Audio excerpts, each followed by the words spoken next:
关注最新资讯，把握经济脉搏。大家好，我是主播小陈，欢迎来到我的频道。本期内容众所周知，在国人的认知中，有房子等同于有家，所以中国家庭对房产的执念是非常深的，甚至愿意掏空家产去购买房子，或者是背负数十年的房贷。就是因为有如此市场，加上有些人炒作投资，刺激房价不断上涨。如今，在一线城市买套房子，至少得准备100万以上的首付，还贷结束后，总额高达上百万甚至千万。就连一些3线城市的房价都涨到了100-200万，反正是在哪里买房压力都不会小。二次房改真要来了。2022年楼市变化很大，没房的人收到喜讯可悲的是，有的家庭即便是搬空家底，都无力承担新房首付。要知道，在国内年轻人要想结婚，基本上是得准备好新房的。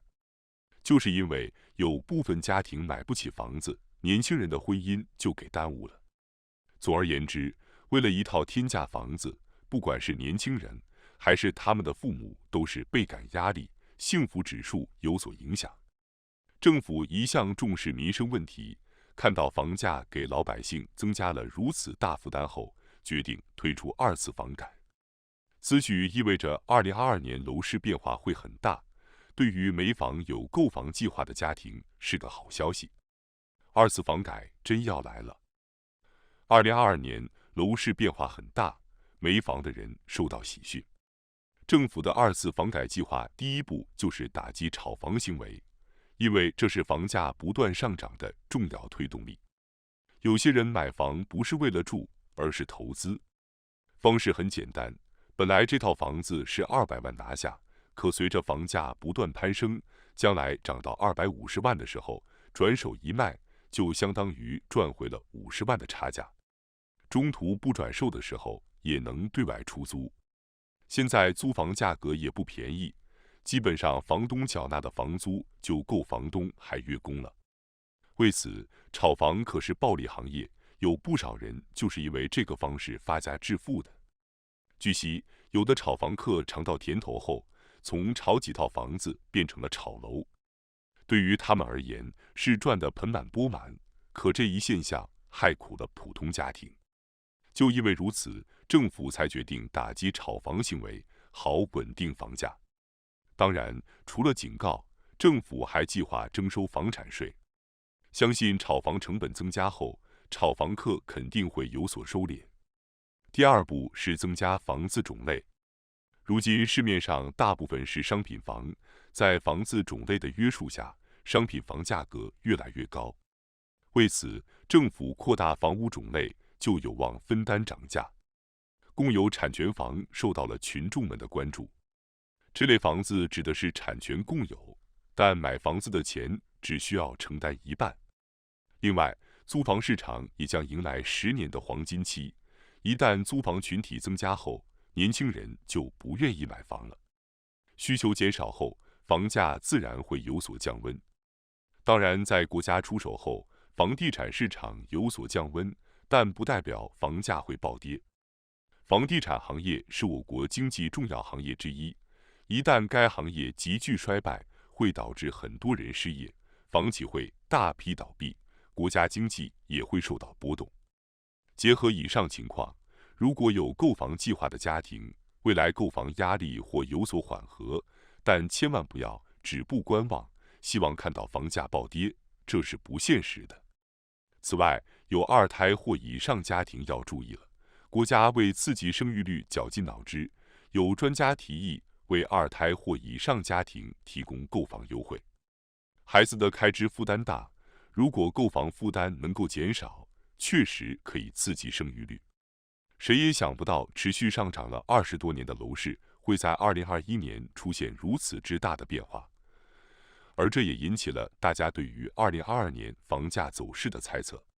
虽然过去这些年里，关于房价走势的争论一直都存在，但现在这种争论似乎比以往更加热烈。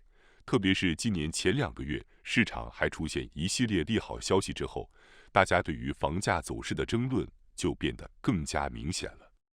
因为在今年的前2个月里，全国累计出台101次调控政策，看起来楼市调控力度变得比以前更加严格，但其实这些调控政策却出现了明显的放松。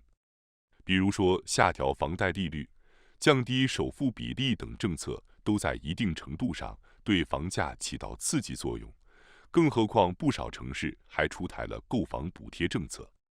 楼市出现3信号，2022年房价走势基本已定，刚需该怎么办？尽管现在市场上的房价出现了下跌，但在这些新出现的一系列利好政策的影响下，不少人就觉得未来市场上的房价会存在上涨的可能。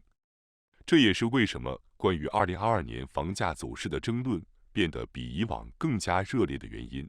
那么问题就来了，2022年的房价真的会出现上涨吗？在目前楼市已经出现以下3个信号的背景下，2022年的房价基本走势其实早就被决定了。信号1，全球面临严重的通货膨胀压力。大家都可以看到，这2年全球经济环境变得比以往差了很多，所以为了刺激经济，不少国家都选择了大幅度印钞。根据数据显示，目前的通货膨胀水平已经创下了自2008年以来的最高水平，这就导致一系列原材料价格出现上涨，一些大宗商品的价格在今年已经出现了40%的涨幅。在这种严格的通货膨胀的影响下，建筑材料价格绝对会出现上涨，最终肯定会让市场上的房价出现上涨。更何况，通货膨胀还会带来货币贬值，这在一定程度上也会让房价出现上涨。所以，这也是为什么现在市场上依旧有人看好房价的原因。信号2，一城一策，灵活调控。前面也说过了，今年的楼市调控政策有了明显的放松迹象，不仅是在楼市信贷方面出现了放松，就连一些限制性政策也都有所松动。比如说，前段时间福州就宣布彻底放开限购政策，这会给市场带来大量的购房需求。而且按照目前的楼市行情来看，未来可能还会有更多城市会选择放松调控政策。毕竟此前郑州也出台了19条新政，取消了认房又认贷的限制。可以看到，在进入2022年之后，越来越多城市开始结合自身的实际情况，制定出不同的调控政策，这样符合因城施策的楼市调控基调。在目前这种楼市整体下滑的背景下，对于那些楼市降温过于明显的城市，都会出台灵活的调控政策，正确让楼市回归稳定。毕竟最开始我们进行楼市调控，也就是为了让市场回归稳定，房价下跌其实只是一个附带的作用而已。信号3，人口出生率下降，楼市供应过剩。这其实才是购房者最需要关注的信号，因为不管在什么时候，能直接影响房价的都是供需关系。特别是在经过这几年的调控之后，市场上的炒房行为基本上已经彻底被限制住了之后，供需关系已经成为了影响房价走势的最大因素。但问题是，中国的人口生育率在不断下降，去年全国净增加人口已经降低到了48万人。如果人口出生情况不出现变化，楼市供应过剩的矛盾会越来越严重，到时候市场很有可能会出现有价无市的现象。在这种情况下，未来市场上的房价只会下跌，这也是大家认为房价下跌的最大理由。现在的市场上既有利好房价的因素，也有不利房价的因素，这也是为什么现在对2022年房价走势争论如此严重的原因。但是在目前楼市有好消息也有坏消息的情况下，2022年的房价大概率会保持稳定的走势。也就是说，不会出现大幅度的上涨，也不会出现大幅度的下跌，一切都会在购房者能承受的范围内波动。那么现在的问题就来了，在房价保持稳定的背景下，刚需该怎么办呢？只要考虑2点就行了。一个是居住需求是不是非常急切，到了必须要买房的地步；另一个就是手里有没有足够多的资金。因为不管在什么时候买房，都是一件能影响全家人今后几十年的大事，一定要有足够的经济实力作为支撑才行。